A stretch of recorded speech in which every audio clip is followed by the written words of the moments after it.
Perfino il tempo si è fermato ad aspettare. Parlami di te, di quello che facevi, se era proprio questa la vita che volevi, di come ti vestivi, di come ti pettinavi, se avevo un posto già in fondo ai tuoi pensieri.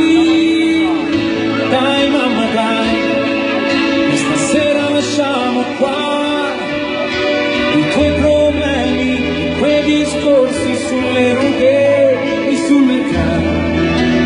Dai mamma dai, questa sera fuggiamo via, è tanto tempo che noi stiamo insieme, non è certo colpa mia, ma io ti sento sempre accanto anche quando non ci sono. Io ti porto ancora dentro